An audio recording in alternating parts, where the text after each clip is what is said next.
They sold the ring. The one Lucas spent 3 years designing with me.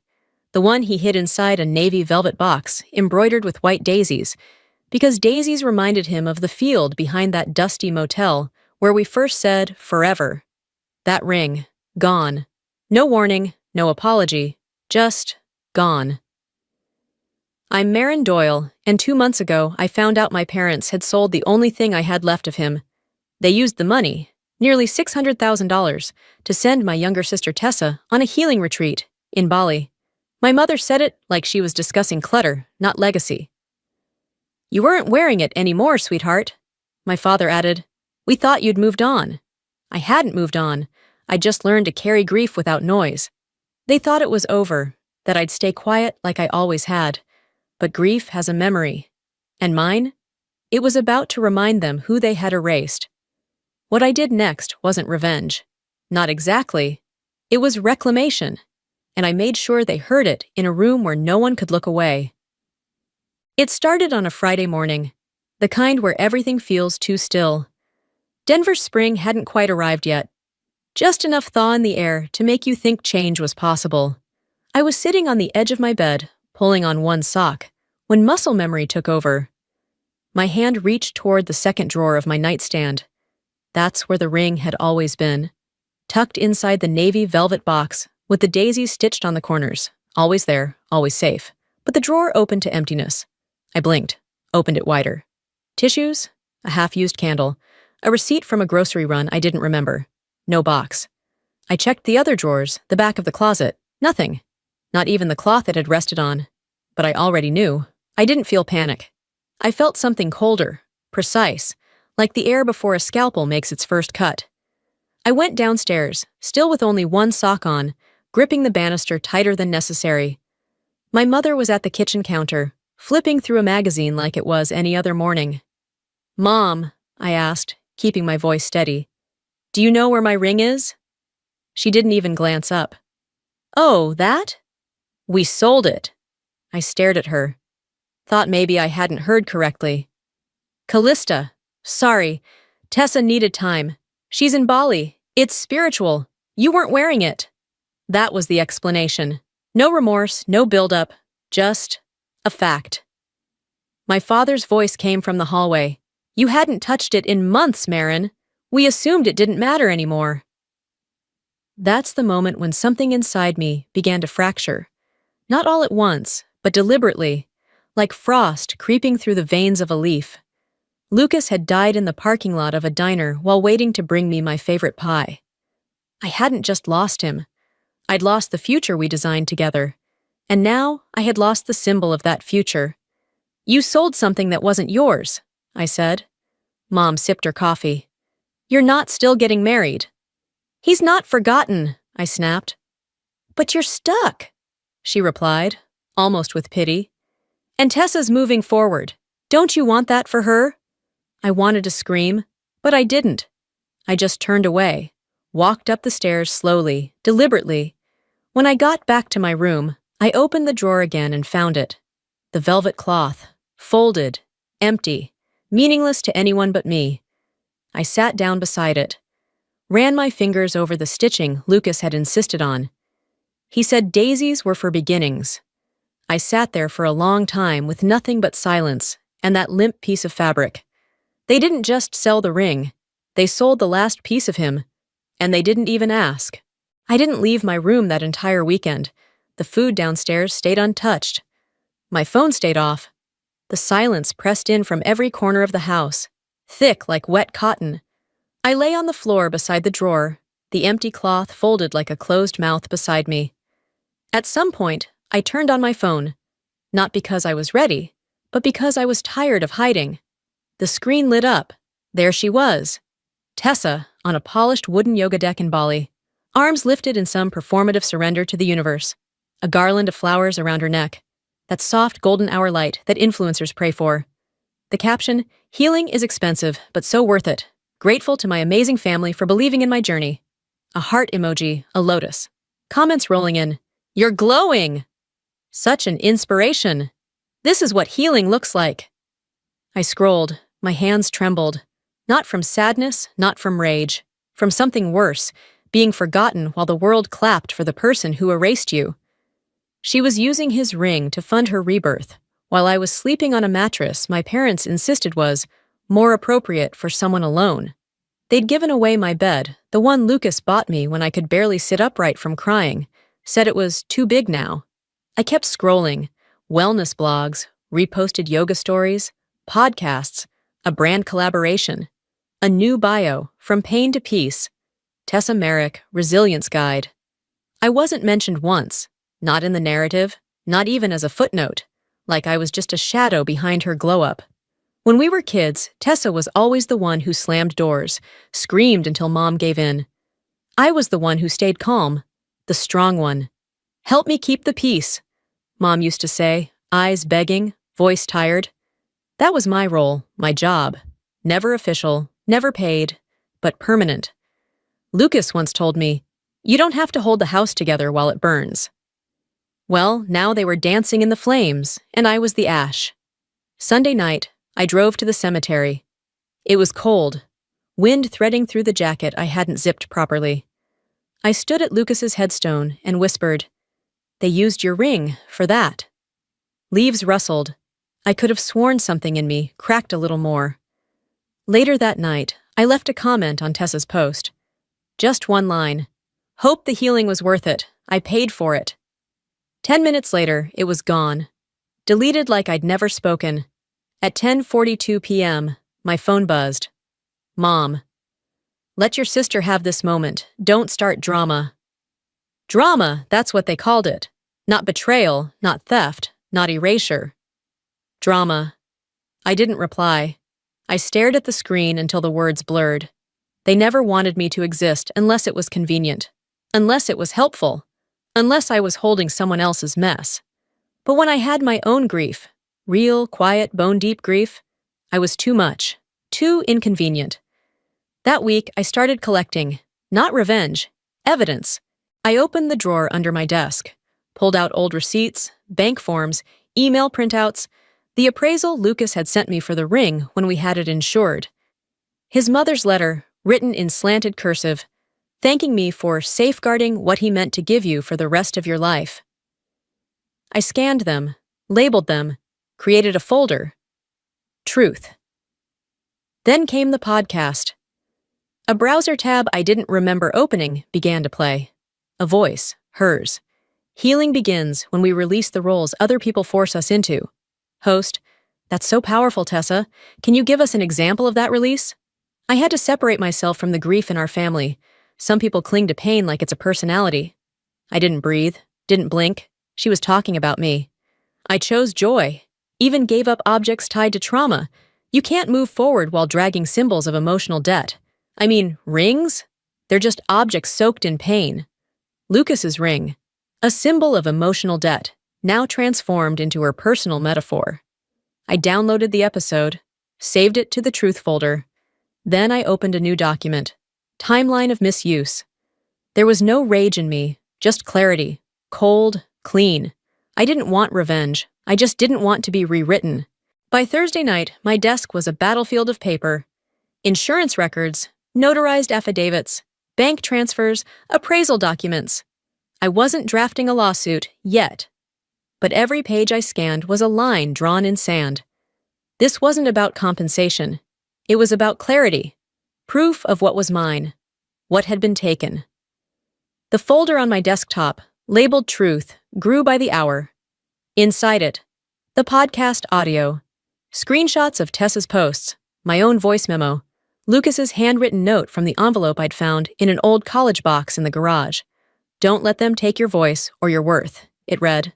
He had written that to me before he died, folded into an envelope he'd never meant me to see until later. But I was glad I found it now. It reminded me that this wasn't about getting even. It was about getting whole. That night, I walked out without a word. No confrontation, no melodrama, just a quiet departure to the one place in town still open with a scanner and decent tea. An indie coffee shop tucked behind a used bookstore. The barista didn't ask questions. I appreciated that. I sat in the back and fed Lucas's old letters into the scanner. His handwriting had grown more uneven in the final ones, but his words never wavered. I love how you see people, even when they forget how to see you. I paused, placed my hand over the paper like I could press the memory deeper. I hadn't lost him. Not completely. But I had lost the only physical thing that tethered me to that promise. And they didn't even blink when they gave it away. When I got home that night, I didn't sleep. I sat cross-legged on the floor by my desk, organizing files, adding labels, creating digital folders by date. That velvet cloth, still folded neatly, sat in the drawer beside me like an artifact. At some point past midnight, I opened a new folder on my desktop. This one wasn't labeled Truth. It was labeled Action. And then came the final piece. An invitation. It arrived in the mail the next morning. Gilded edges, heavy cardstock. A formal gala at the Meadowbrook Center for Women's Leadership. The theme, Reclaiming What Was Always Yours. The irony nearly made me laugh. Inside the envelope was a note. We're honored to invite Tessa Merrick as a featured speaker for her inspiring work in personal transformation. Of course. At first, I tossed it on the table like the junk it deserved to be. But something pulled at me. A strange, sharp silence. This wasn't just a moment for her. This was a stage, and maybe it was time I claimed one of my own. I emailed the event coordinator from a private address under the name Doyle Legacy Fund. I had started it last fall, quietly, in Lucas's memory. The fund helped sponsor women rebuilding after loss. Divorce, abuse, grief. No fanfare, just purpose. I offered full sponsorship of the event.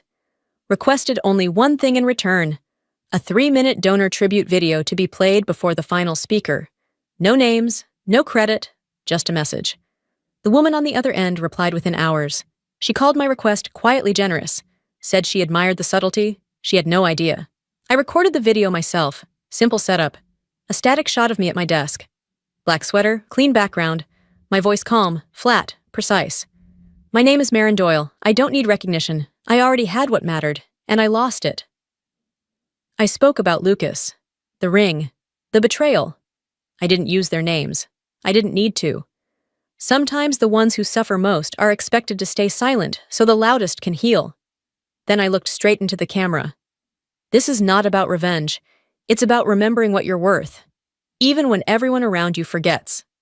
I saved the file, labeled it donor_message_final, copied it onto a flash drive, wrapped the drive in the daisy-stitched cloth, slid it into a clear folder.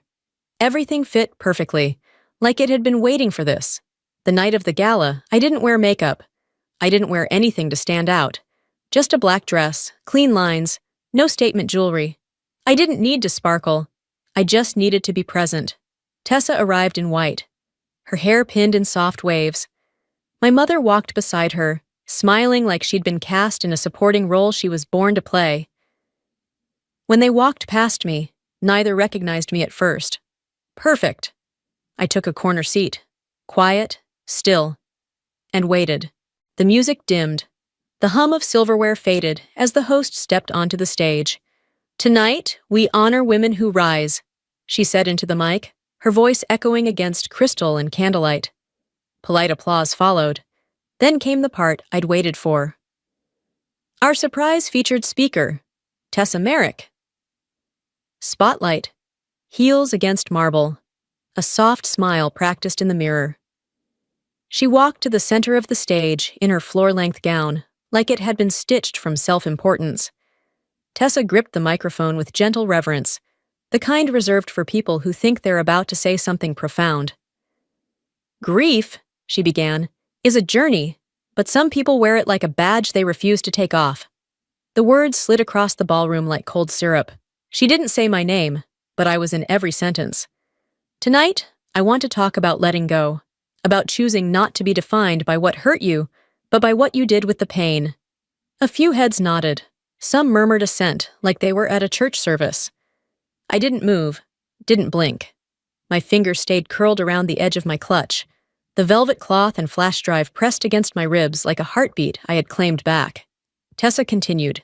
I had to release things that tied me to darkness. Objects, expectations, even family wounds. I chose light. I stood, walked to the event coordinator near the side curtain. Her headset was askew, eyes darting from screen to clipboard. I handed her the clear envelope. "This is the donor tribute," I said quietly. "It was confirmed in advance." She hesitated, flipped the folder open, read the slip inside. "Oh," she said. "Yes, it's queued now."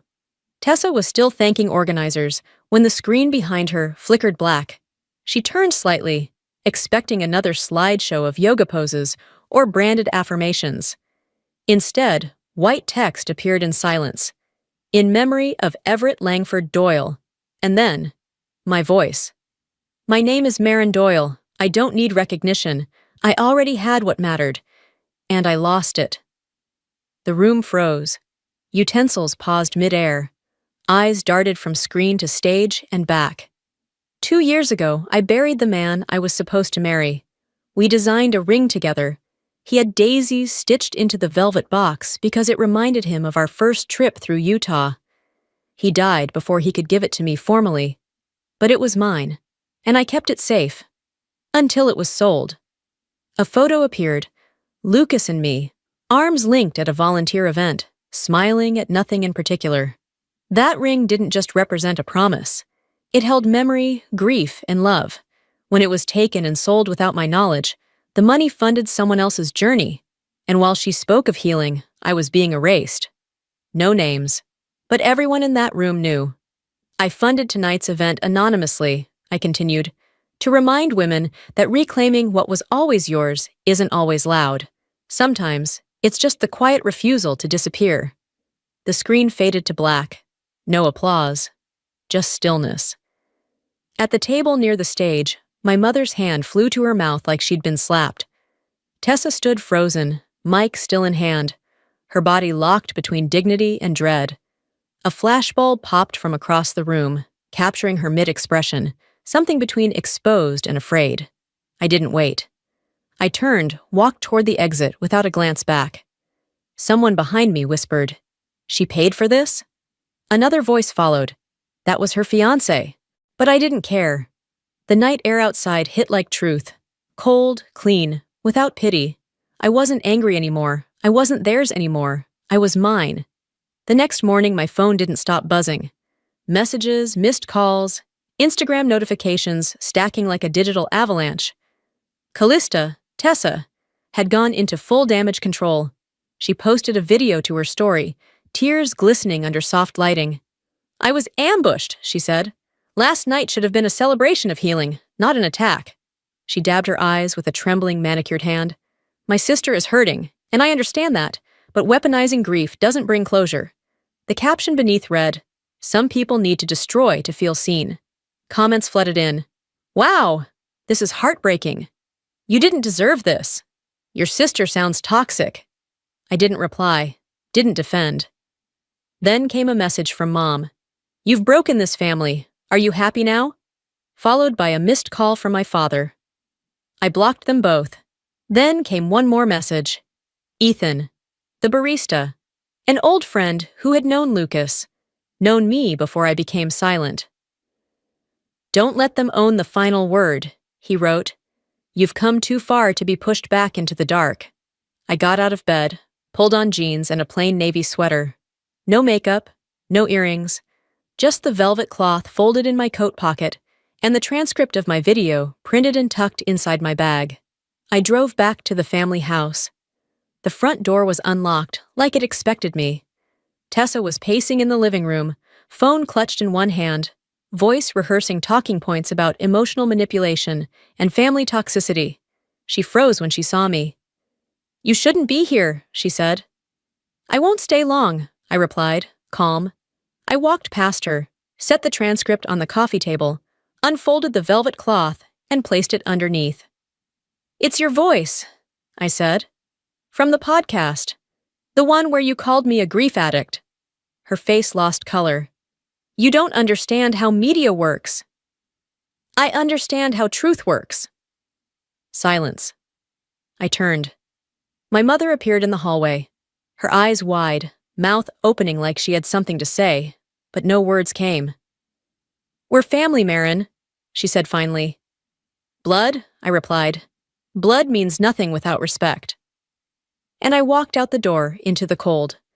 The cloth in my pocket felt lighter. Clean. I didn't leave because I hated them. I left because I finally loved myself more. The light in Napa didn't accuse, it softened. I turned the key to my studio and stepped inside. It was small, sunlit mine. The sign above the door read, Langford and Doyle, crafted with memory. No one asked who Langford was. I didn't offer. That was enough. Inside, tools lined the bench in quiet order. I hadn't touched a flame torch in years. But when the silver heated and gave way beneath my hands, it felt like something returning. Not just skill, but voice. Customers trickled in. A widow wanting a locket turned into a ring. A young couple searching for bands that felt honest. I listened. I worked. I didn't need to explain who I was. The pieces did that for me. In the corner sat a single display. A glass box, soft light, a folded velvet cloth with stitched daisies, empty now. Beside it, a band I'd made from memory. Diamond, steel, one daisy engraved along the edge. Below it, a note in Lucas's handwriting. Don't let them take your voice or your worth. One little girl looked up at me and asked, Who made that? Someone who used to be silent, I said. She's not anymore. I hadn't heard from Tessa, or my parents, and that was its own answer. Sometimes closure doesn't knock. You build the door yourself. I opened the shop for the day. The sign caught the light, and for the first time in years, I didn't feel erased. I felt whole.